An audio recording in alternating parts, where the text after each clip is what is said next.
vous allez bien. Bon, j'ai mis le bonnet aujourd'hui. Je la flemme de me coiffer. Parfois je mets une casquette, parfois le bonnet. Bon, passons. Aujourd'hui, je vais vous représenter un jeu de société. C'est un jeu de société pour deux joueurs. Comme j'avais déjà pu vous présenter il y a quelques mois, Mindbug. Voilà, c'est un jeu qu'on avait acheté avec ma copine parce qu'on cherchait des jeux à deux. Et aujourd'hui, je vais vous présenter Boréal. Boréal. Donc, je sais pas si vous avez déjà entendu parler de Boréal. L'illustration est vraiment belle sur la boîte. Un jeu de Masafumi Mizuno illustré par Yuko Iwase. Voilà, c'est un jeu de joueurs qui dure environ 25 minutes, il est écrit. Donc voilà, avec des cartes plutôt belles. Une mécanique de jeu que j'avais jamais joué. Après, je pense que peut y avoir sûrement des jeux qui fonctionnent de cette façon-là, mais vraiment je trouve le jeu ultra intéressant, ultra bien, pas si compliqué que ça à prendre en main. Il y a un peu de stratégie, il y a pas mal de trucs. Je vais vous lire, je pense, la petite intro là qu'il y a sur le petit livret. Rapidement le but du jeu, et ensuite on va regarder un petit peu les cartes, essayer de vous expliquer rapidement comment on joue, et voilà. Alors, plusieurs siècles se sont écoulés depuis la fin du monde d'avant. Les écrits sont partis en fumée et la nature a repris possession de ce que l'humanité lui avait dérobé. Vous êtes une jeune femme avide de nouvelles connaissances. Vous ne connaissez rien de l'ancien monde.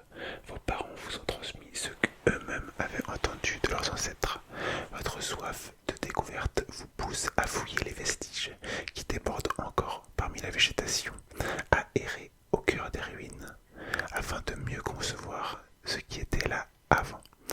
Votre meilleure amie, tout aussi curieuse et intrépide, se lance également dans cette aventure. Qu'allez-vous trouver chacune de votre côté? De lieu en lieu, vous essayez de déterrer les souvenirs et le savoir d'un monde qui n'est plus.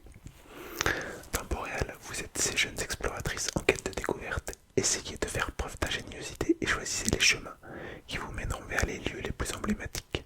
Chaque lieu découvert vous apportera du savoir, mais sera aussi le meilleur moyen d'affûter vos compétences d'exploration. Voilà, donc je regarde juste le micro. Ouais, je l'avais changé la dernière fois que j'ai tourné pour l'ouverture des cartes Marvel. Donc voilà, on joue deux personnages, deux jeunes femmes. On s'affronte, hein, bien évidemment. Excusez-moi, je prends mon petit café. Donc voilà, il y a différents types de cartes. Il y a des cartes de lieu qu'on va devoir récupérer. Il y a des cartes lieu de départ, donc c'est les toutes premières cartes qu'on va mettre sur le plateau au départ pour pas que ce soit des cartes trop fortes dès le début. Voilà, il y a des cartes archives et on a des petits plans exploration. Alors, le but du jeu, ça va être dans Boréal, vous construisez une pyramide de cartes représentant les lieux que vous allez explorer tout au long de la partie. En fin de partie, chaque carte de votre pyramide vous rapportera des points de victoire. La joueuse qui cumule le plus de points de victoire à la fin de la partie l'emporte. Alors, le plateau de jeu, c'est un plateau qui est tout en longueur comme ceci. C'est un plateau qui est tout en longueur. Alors, je ne sais pas si on voit bien là la caméra. Sur lequel on va disposer des cartes lieux. Je vais vous montrer. Alors, c'est des cartes, ça c'est le plateau en fait. Vous voyez, c'est des grosses pièces de puzzle avec un emplacement pour une carte. Donc voilà. Bon, je vais pas vous le monter, mais en gros, voilà, il y a 1, 2, 3, 4, il y a 5 morceaux. Voilà. De plateau, ce qui construit une petite fresque plutôt sympa d'ailleurs en fond. Et dessus ce plateau, nous allons venir poser des cartes lieu de départ. Donc c'est des cartes de ce style là en fait. Les cartes, c'est des cartes rectangulaires, carrées. Voilà, un peu comme ça. Donc vous voyez par exemple celle-ci. Alors je sais plus exactement comment on nomme les types. C'est quoi les types? Est-ce que c'est écrit quelque part? Je sais pas comment. Ouais, alors, chaque carte a une famille. Comme vous voyez par exemple en haut là, la famille de la carte, c'est le jaune. À coûte 1, à coûte 0, non par exemple, excusez-moi. Celle-ci c'est la famille rouge, à coûte 3. Voilà, et elles ont des effets, elles rapportent des points, etc. à la fin. Donc il y a toute une batterie de cartes. Des cartes plutôt sympas, plutôt jolies. Celle-ci elle est plutôt belle aussi. Il y a des cartes qui ont plusieurs familles, etc. Bon, dit comme ça c'est un peu compliqué. Je vais vous dire un petit peu comment on fonctionne, comment on joue. Alors, on prépare le jeu. On a un petit pion exploration. Alors, je sais pas si vous allez voir. Je vais plutôt mettre. Alors, là c'est le plateau. C'est le plateau. Sur le plateau ici, il y a des numéros. C'est votre nombre de points que vous pouvez dépenser pour acheter une carte. Ça va être très compliqué à expliquer comme ça.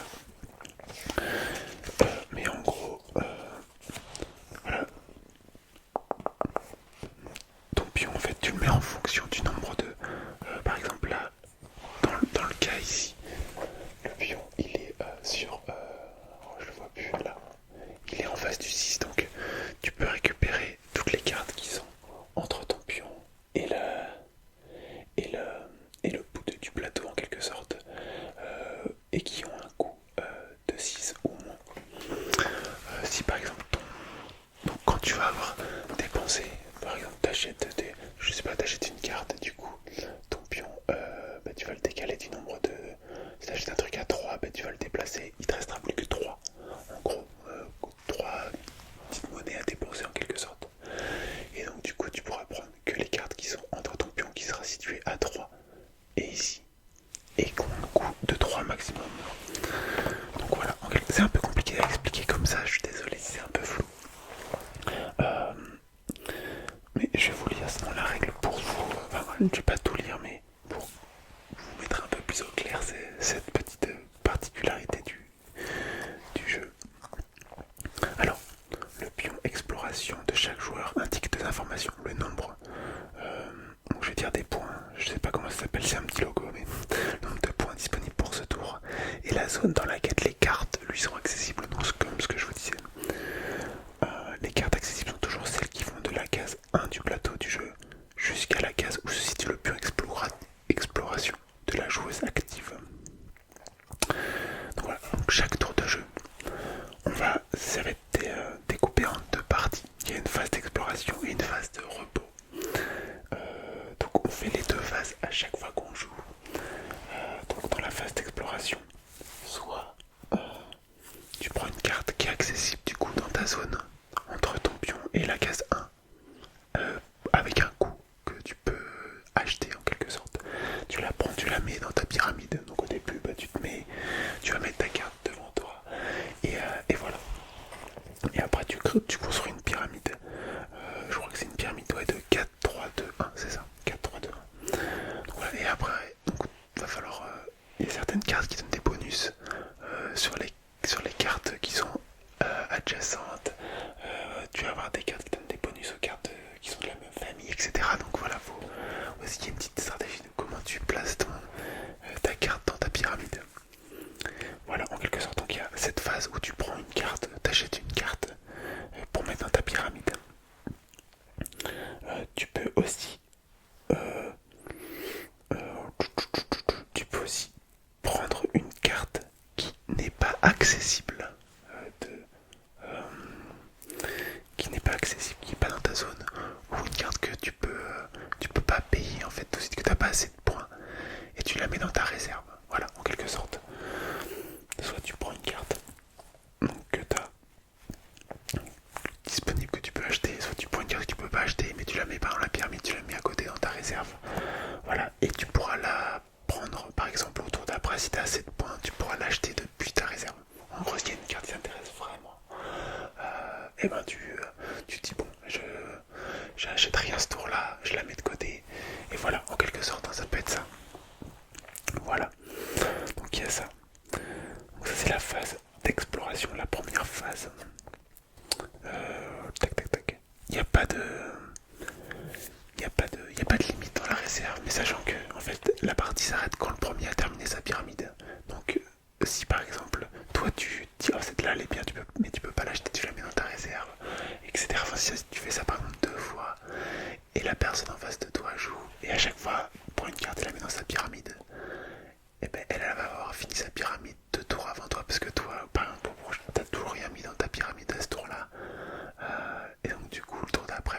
tu vas acheter ta carte, tu l'acheter sur le plateau, tu l'achètes dans ta réserve, mais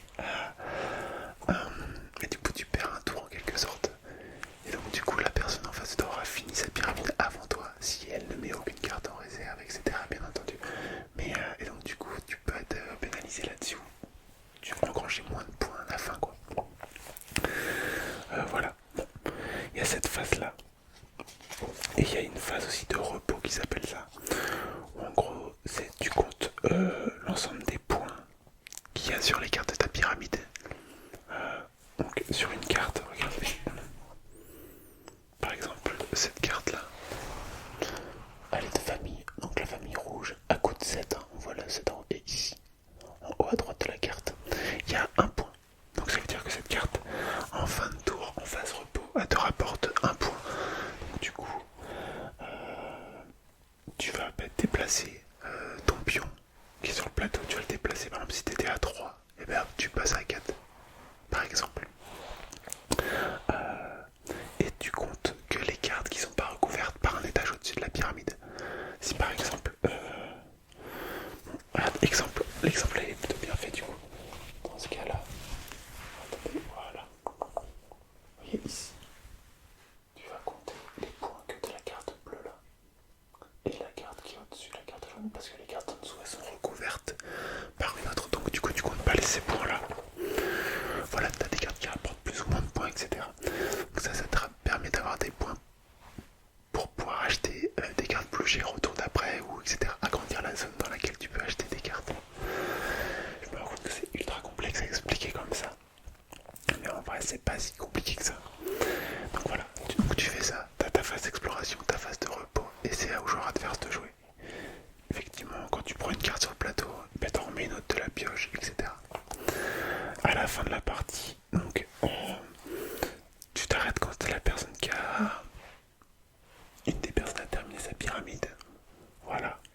Et après tu comptes le nombre de points. Donc pour les points, c'est les points de victoire. Donc c'est les points qu'il y a en bas de la carte. Je vous ai pas montré par contre tout à l'heure, je reprends la même carte. En bas là, à droite, ici, il y a des points de victoire. C'est ce qui est dans le petit carré noir. Voilà. Et donc à la fin tu comptes tous ces points là. Et la personne qui en a le plus a gagné. Voilà.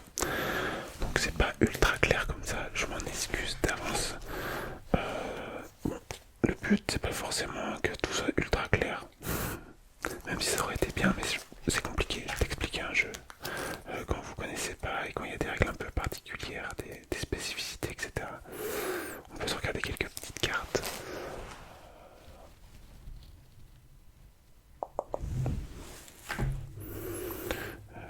Celle-là elle est jolie aussi.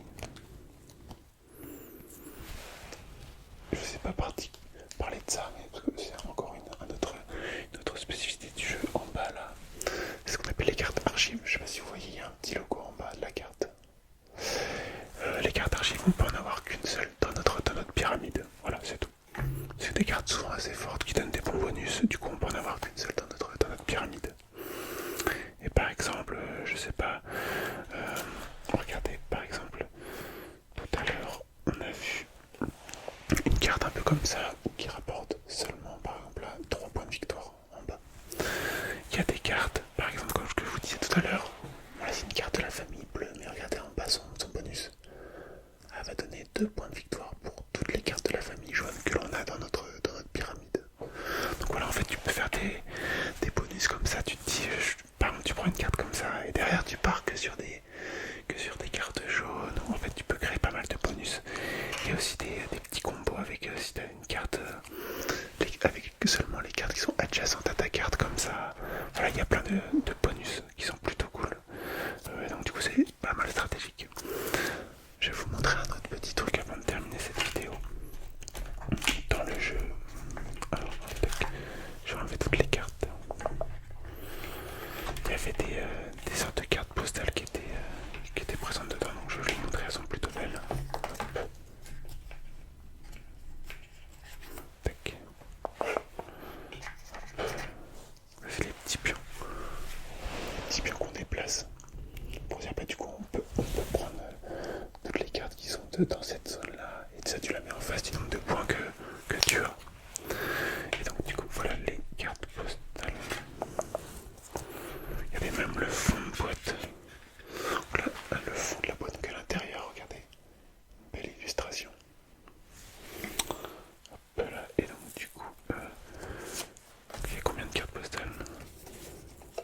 5, oui.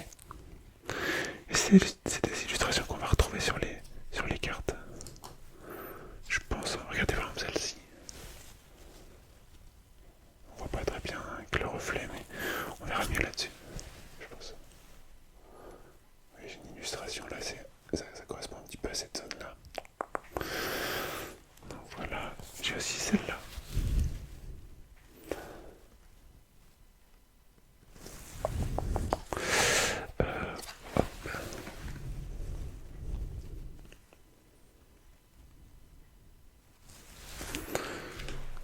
J'aime bien, les deux dernières là, je les aime bien. C'est plutôt joli.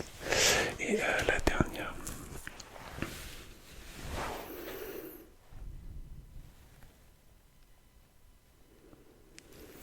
Voilà, donc voilà, il y a des cartes postales. Enfin, cartes postales, je sais pas si c'est cartes postales, mais enfin, ouais, c'est des petites cartes hein, derrière. Ouais. Il y a juste le nom du jeu. Et puis voilà, je pense que tu peux écrire un petit truc dessus si tu veux faire dans une carte anniversaire ou quoi. Voilà, je pense que ça peut servir à ça. Voilà, pour la présentation de ce jeu. Donc un jeu qui se joue à 2 joueurs seulement. Mais du coup, je trouve que c'est pas mal les jeux comme ça pour les couples. Il y a beaucoup de jeux en fait de société où il faut forcément être 3 ou 4 pour jouer. Donc bon, là c'est pas mal.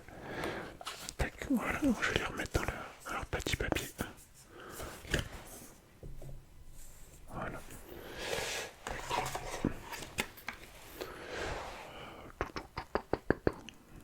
Et donc du coup, le jeu Boréal. Voilà. Bon, je sais pas ce que vous avez pensé, désolé, je pense que vous allez trouver ça pas clair du tout. Je m'en excuse. J'essaie de faire au mieux, mais je me rends compte que c'était trop compliqué en fait.